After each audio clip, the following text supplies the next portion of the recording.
going to spend some time in the kitchen today, so thought I'd bring you with me. There's a whole mess of stuff I need to get done for lunches next week. First off, I'm going to make some chicken salad. Todd takes his lunch every day, and he likes chicken salad, so that's what we make. And we have a ton of chicken, go figure.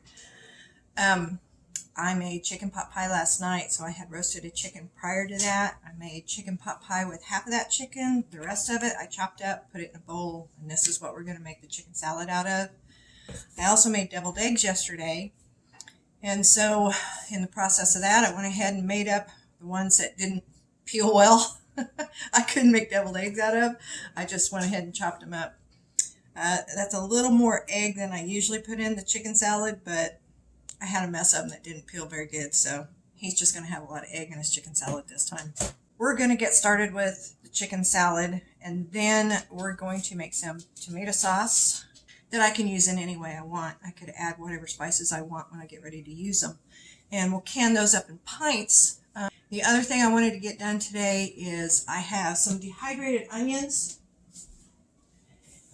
and I'm out of onion powder. I have had these dehydrated onions for a couple of years now, and since I'm out of onion powder, I thought I'll just grind them down and make my own. So I'm going to do that and some coleslaw. That's kind of my list of to-dos today. Let's get started with the chicken salad. We're going to start with 2 cups of mayonnaise. Now you can use partial sour cream if you wanted. You can use Miracle Whip if you wanted. Whatever you like. We happen to like just plain old mayonnaise, and we buy mayonnaise at Costco. Almost gallons of it at a time. I rarely measure the chicken. I usually just roast a chicken, divide it in half, put part of it in the freezer and use part of it. I'm not real sure how much that is. It's about that much. Maybe a little more than a couple cups, maybe. Somewhere between 2 and 3 cups. I minced a half an onion. We like our onions. We grew a mess of onions this year too, so I'm going to be dehydrating some more of those so I can make some more onion powder. They didn't grow in huge bulbs, but they grew pretty well, a lot better than I was expecting, so I was pretty pleased with that. So we'll go ahead and put that in there. I'm going to go ahead and add the eggs in there. I generally forget to boil the eggs until I'm almost done, and then I have to wait. So I was kind of proud of myself that I did that yesterday. Might need a bigger bowl too, at the rate this is going. Stirring this stuff up dry like this helps tear up the chicken so it separates a lot easier. Teaspoon of pepper. I buy pepper in bulk because we use a lot. I buy salt in bulk.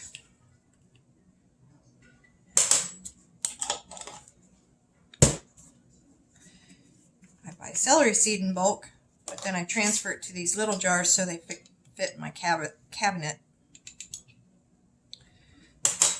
Teaspoon of all of these things, celery seed, and paprika.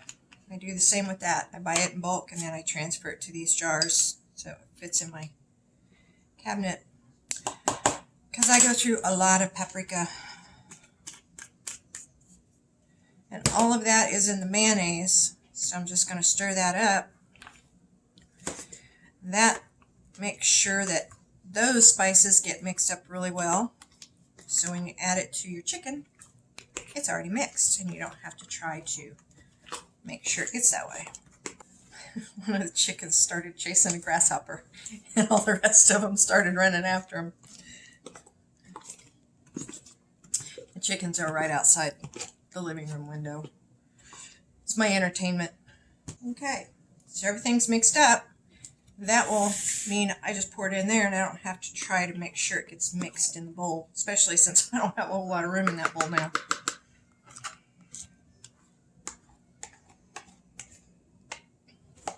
I gotta remember to do those eggs again like that sooner, because that sure made putting this together a lot faster.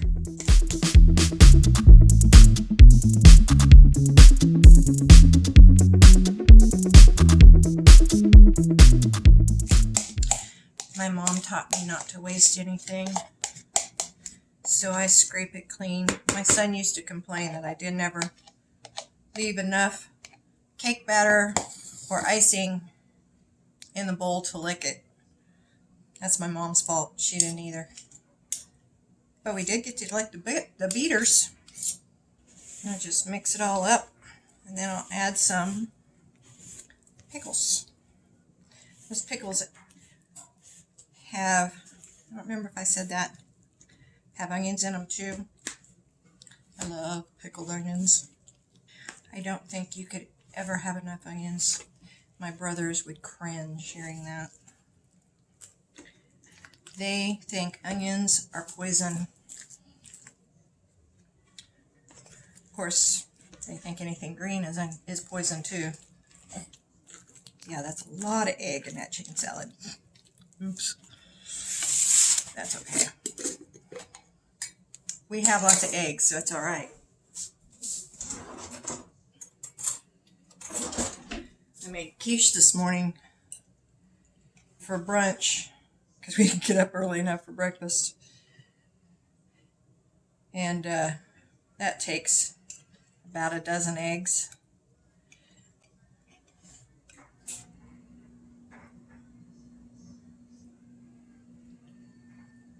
One more scoop, just because. All right. We now have enough chicken salad to last us for the rest of the week. Now I'll clean up this mess so I can start the next mess. One of the brands of spices that I buy comes with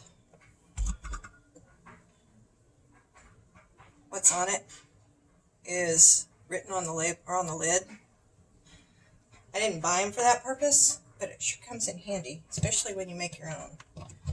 I don't remember what brand that is or what store it came from, but I tend to save these jars because they fit in my cabinet and because I like to make my own stuff.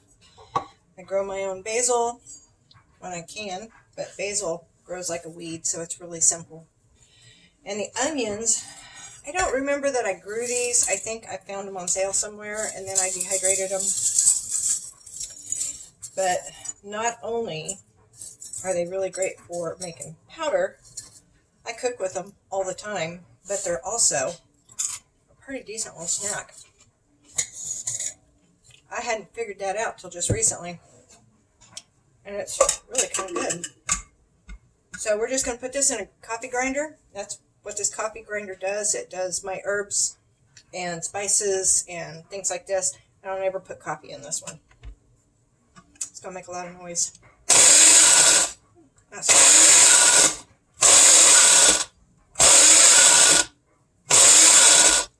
Short little things like that works a little better than holding it down all the time, because if you hold it down constantly, they just go around in circles and they get up against the wall and the big pieces never get powdered. And frankly, I don't care if it's perfect or not. For me, a few little chunks once in a while is not such a bad thing. But if you look at that, I don't know if you can see it. There. That's pretty good powder. And homemade onion powder. So now, we'll grab a funnel and just pour it in a jar. I am not going to try to do it without a funnel, or I will make a horrendous mess everywhere. But because it's powder, you got to pour it slow, or you'll clog up your funnel, because I don't have a big bottom funnel. I will finish these up And then we'll move on to tomatoes. Okay, well that didn't take very long. That whole jar of dehydrated onions made this much. So it powders down pretty small. So I'll just put this in a cabinet. It's already labeled because it's on the lid.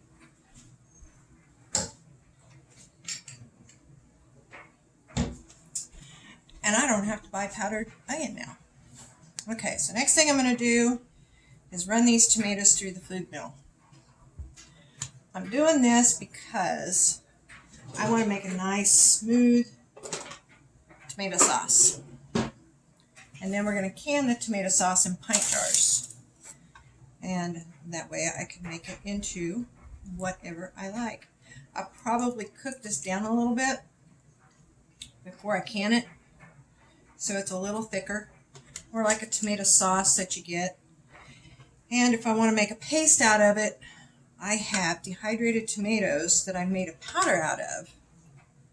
And I can either add that to it to thicken it up, or if you make dehydrated tomatoes, which you just slice them and put them in the dehydrator until they break, then you run them through that coffee grinder like I just did the onions, and a 1-to-1 ratio of powdered tomatoes to water makes a great tomato paste. You could put anything you wanted in there. You could add some of the onions or the garlic or any of the spices that you might want to go with that. That would be really great. You'd have your own homemade taste at that point that you could add to any food that you wanted. I go through a lot of that onion powder because I make my own sausage spice mix and my own meatloaf spice mix. And so that takes onion powder and garlic powder. So I have made my own garlic powder too. My husband, actually, he went to, I think it was Costco, and bought one of those big things of garlic. And I made 2 or 3 of these jars of garlic powder. And we don't have to buy it that way. And especially going to Costco, and I think Trader Joe's, I've never been there, but they do a lot of organics. So that way you can have your own organic stuff a whole lot cheaper than it is going to the store. Okay, we finished food milling the tomatoes and came up with this much pulp out of that whole pot. So I like my food mill. That's pretty cool. And this much sauce.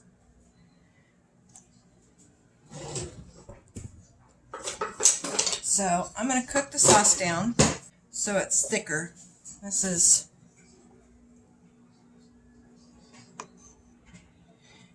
I want it thicker, but it's really smooth. There's no pulp, no seeds. We'll cook that down. Maybe get 3 pints of sauce out of it. Turn that on low. Let it cook for, I don't know, it's what? 1:30, maybe 3 or 4 hours, something like that. And then we'll water bath can them. So my next project is coleslaw, which is a mess. But Todd eats that every week too. So, and it's a whole lot cheaper and much better for you to do it yourself. You can control the amount of sugar you want in it. You can make it whatever flavor that you want. He discovered that he liked the ones from, who is it, Kentucky Fried Chicken, but they put a whole lot of sugar in it. And it's really good because it's really sweet. So I cut the sugar in this one to just like 3 tablespoons. And I add carrots and onions, and that way I can control the amount of onions that we put in it because we really like onions in our coleslaw. And then I'm going to bake, I might go ahead and do that now, bake some bacon. So I've got some cooked bacon for next week. I'm not exactly sure what I'm going to use it for, but it sounded good, and I'm sure I'll come up with something. So what I'm going to do with that is use one of my big cookie sheets. I'll cover it in foil because I really hate to do dishes, and I have been doing dishes all day. I have filled that sink 4 times today. So I think I'll cover this I'm going to turn the oven to 375. You can do it at 400, but I like a little bit more chewy, so I'm going to do it that way. So cover this, and you do it really well. Don't poke holes in it. You can even pour the grease out when you get done. And save your grease for green beans. So we're going to spread this bacon on the baking sheet.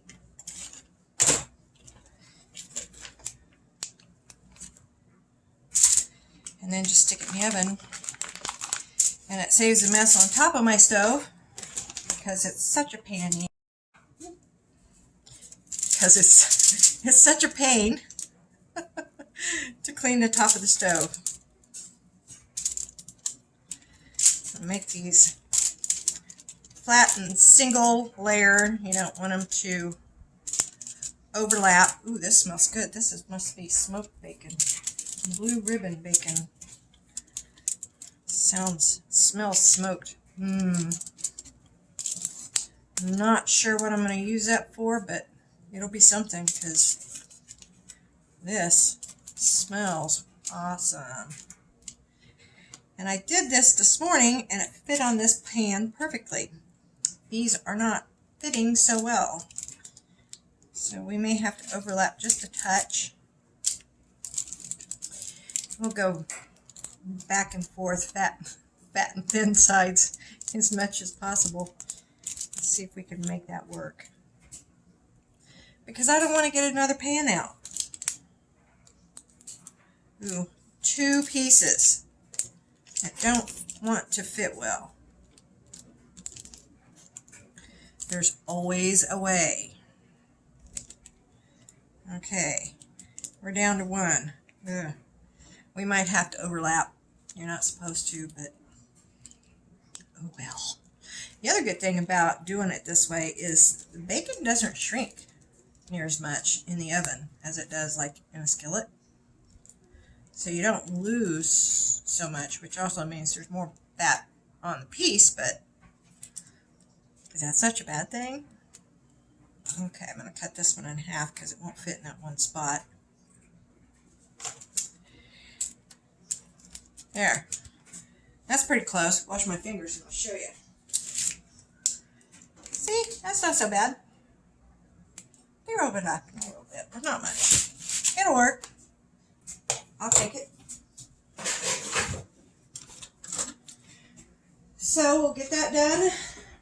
I'll make my coleslaw, and until I can come up with what I'm making for supper tonight, I think I'm pretty much done with the cooking.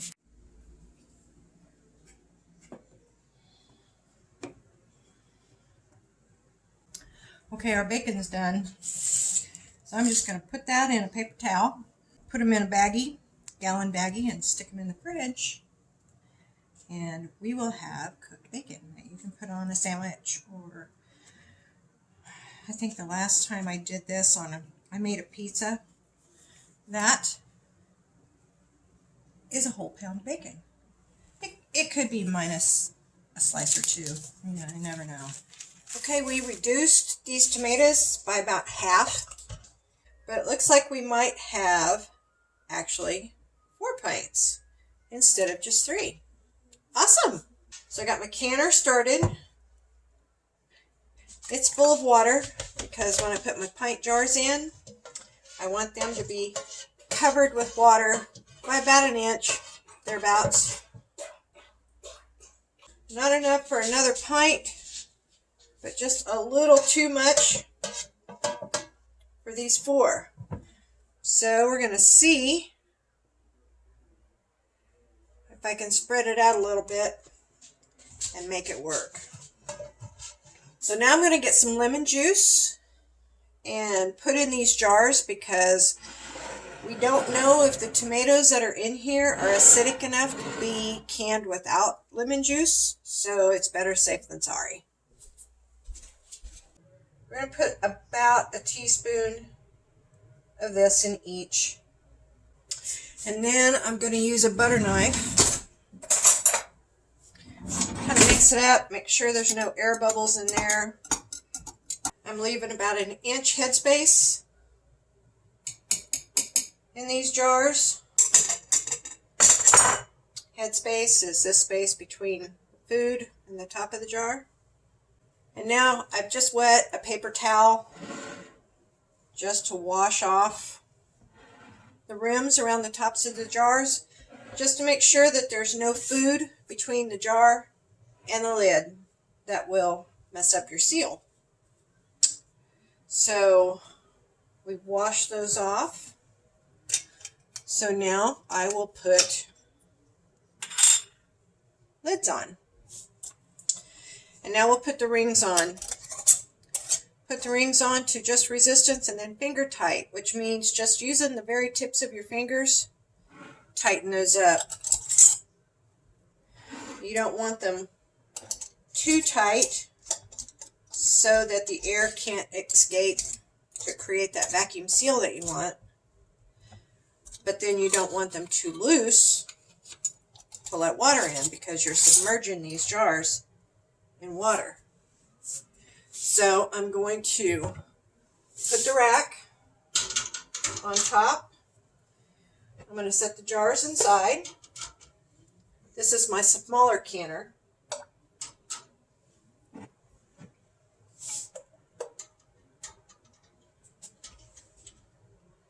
Then I'm going to set the rack down inside.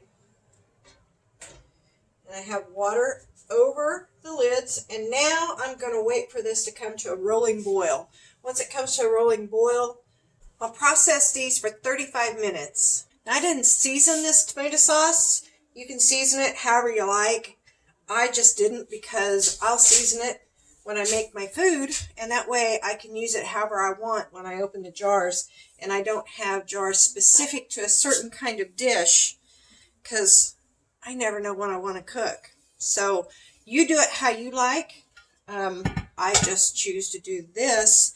I do the same thing with my regular tomatoes. I usually don't season those. I might add garlic, and sometimes I add onions, because pretty much onions goes in everything that I cook. So you make them how you want them, but just know that you can season this before or after. It's your choice. Thanks for hanging out with me today in my kitchen. This is pretty much my Sundays, but I enjoy being in the kitchen. So hopefully you have as much fun in the kitchen as I do. Until next time, we'll see you later. Bye.